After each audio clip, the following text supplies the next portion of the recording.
যখন আমি শহরে আসলাম তখন আমার খালার বাড়িতে থাকতে হয়েছিল। আমার খালাতো বোন, যে আমার থেকে বয়সে ছোট, তার সঙ্গে একই ঘরে থাকতাম। প্রতিদিন যখন কাজ থেকে ক্লান্ত হয়ে এসে আমি আমার বিছানায় শুয়ে পড়তাম আর সে আমার পাশে ঘুমাত। সেই রাতে বাড়ি ফিরতে একটু দেরি হয়ে গিয়েছিল। বাড়িতে ঢুকে বিছানায় গিয়ে শুয়ে পড়লাম। চোখ বন্ধ করে বিশ্রাম নিচ্ছিলাম। কিছুক্ষণ পর সে এসে আমার পাশে বসল। নিঃশব্দে মাথায় হাত বুলিয়ে দিল। তারপর ধীরে ধীরে আমার পায়ের কাছে বসে শান্তভাবে পা মাসাজ করতে লাগল। সে আমাকে বলল, যতক্ষণ না তুমি পুরোপুরি আরাম পাচ্ছ, আমি তোমার পাশে আছি।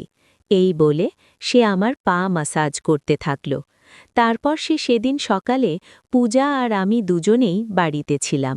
পূজা হেসে আমার দিকে এগিয়ে এসে বলল, ভাইয়া, যদি কিছু প্রয়োজন হয় তবে নির্দ্বিধায় জানাতে পারো। সে আমার সামনে এসে দাঁড়ালো এবং আন্তরিকভাবে হাত বাড়িয়ে দিল। তারই আচরণে আমি কিছুটা অবাক হলাম, যেন তার মধ্যে নতুন এক ধরনের আত্মবিশ্বাস ফুটে উঠেছে। এরপর সে আমার হাত ধরে আলতো করে তার কাঁধের কাছে নিয়ে গিয়ে বলল, যা ইচ্ছে করতে পারো, তবে আমাকেও কিছু সাহায্য করতে হবে। এই কথা বলে, আমার খালাতো বোন দেখতে অনেক সুন্দর ছিল। তার চলাফেরা, আচার আচরণ আমাকে মুগ্ধ করত। তার গায়ের রং ছিল ফর্সা। শহরে থাকার কারণে সে সবসময় ছোট পোশাক পরে থাকত। এই পোশাকে তাকে অসাধারণ লাগত। কিন্তু সে আমার সাথে এমন কিছু করবে, সেটা আমি ভাবতে পারিনি। বন্ধুরা, আজকের গল্পটা অনেক বেশি স্পেশাল হতে চলছে। আশা করছি তোমাদের ভালো লাগবে, তাই কেউ মিস করো না। গল্পটি ভালো লাগলে দয়া করে ভিডিওটি লাইক, শেয়ার এবং চ্যানেলটি সাবস্ক্রাইব করো। নাম আমার কুনাল। যে ঘরে আমি থাকছিলাম, প্রথমে ভেবেছিলাম সেই মেয়েটি বয়সে বেশ ছোট হবে, কিন্তু পরে বুঝলাম তেমন নয়। আমি কাজের প্রয়োজনে শহরে এসেছিলাম এবং খালুর বাড়িতে থাকছিলাম, কারণ মা চাইছিল না যে আমি অন্য কোনো জায়গায় থাকি। মা বলেছিলেন, শহরে তো তোমার খালুর বাড়ি আছে, সেখানে থাকাই ভালো। শহরে এসে একটি ভালো বেতনের চাকরি পেয়েছিলাম। যখন খালুর বাড়িতে পৌঁছালাম, দেখি বাড়িটি বেশ ছোট। আমাদের গ্রামে বড় বাড়িতে থাকতাম, আর এখন শহরে এই ছোট বাড়িতেই থাকতে হবে। এই বাড়িতে একটি ছোট রান্নাঘর, একটি বেডরুম এবং একটি ছোট হল রুম ছিল।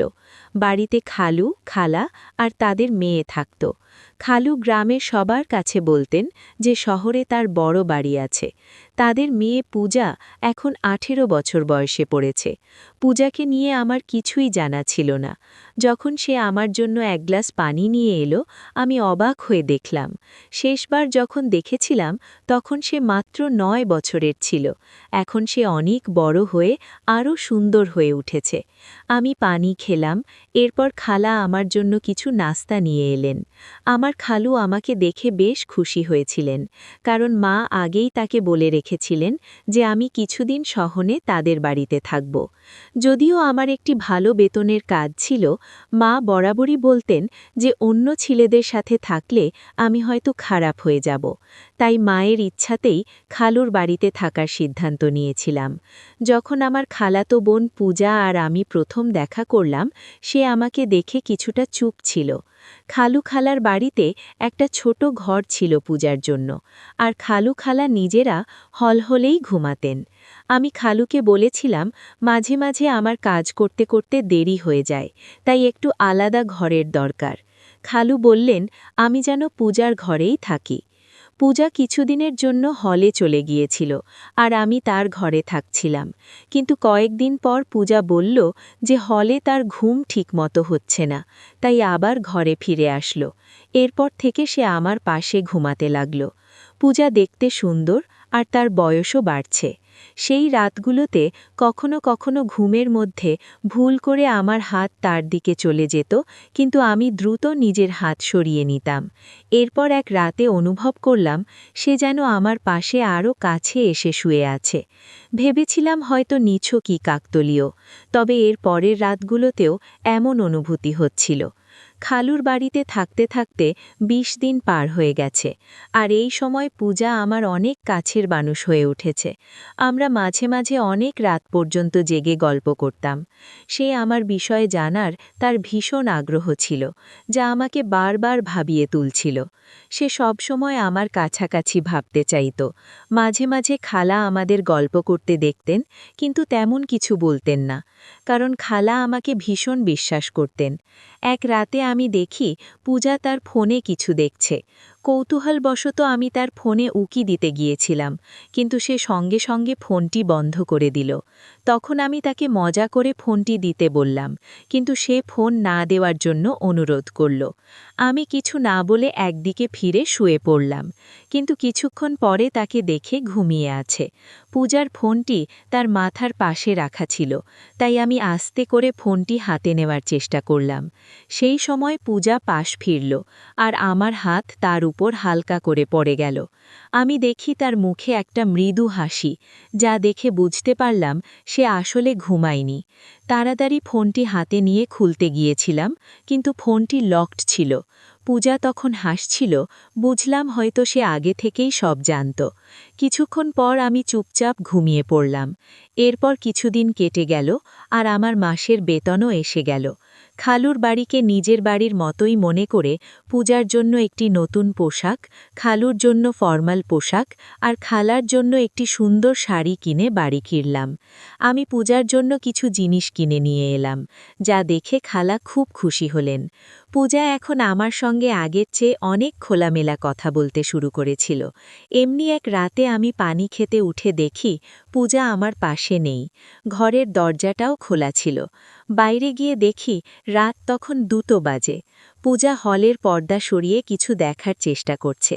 কৌতূহলবশত আমি তার পেছনে দাঁড়িয়ে দেখার চেষ্টা করলাম যে সে এত রাতে কি দেখছে। পূজার পাশেই দাঁড়ালাম, আর সামনের দৃশ্য দেখে তাকে আলতো করে পাশ ফিরিয়ে নিয়ে গিয়ে হাত ধরে ঘরে নিয়ে এলাম।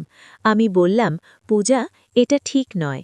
রাতে মা বাবার ব্যক্তিগত সময়ে উকি মারা মোটেই সঠিক নয়।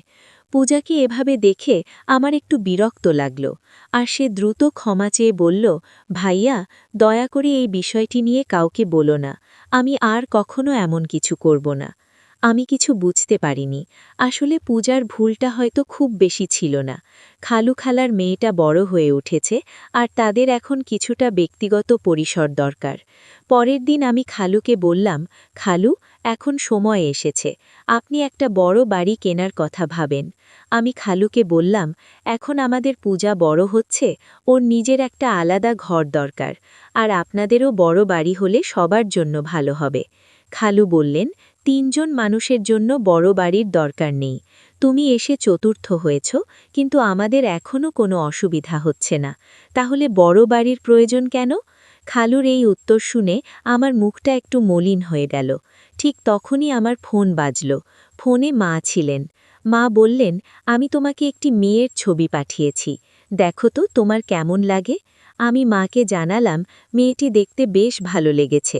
মা এতে খুশি হয়ে জানালেন 20 দিনের মধ্যে বিয়ের ব্যবস্থা করবেন। 20 দিন পর আমার বিয়ে হয়ে গেল। কিছুদিনের ছুটি কাটিয়ে আমি আবার কাজের জন্য শহরে ফিরছিলাম। তখন মা বললেন, তোমার স্ত্রীকে সঙ্গে নিয়ে যাও। এরপর আমি আমার বউ তানিয়াকে নিয়ে শহরে চলে এলাম। প্রথমে আমরা খালুর বাড়িতেই উঠলাম। পূজা তখন তার ঘর ছেড়ে বাবা মায়ের সঙ্গে হল ঘরে ঘুমাতো, আর আমাদের ঘরটি আমার আর তানিয়ার জন্য ছেড়ে দিল। মিউজিক। তানিয়াকে নিয়ে শহরে আসার 3য় দিন পার হচ্ছিল। এরপর হঠাৎ এক রাতে কিছু অপ্রত্যাশিত ঘটনা ঘটল।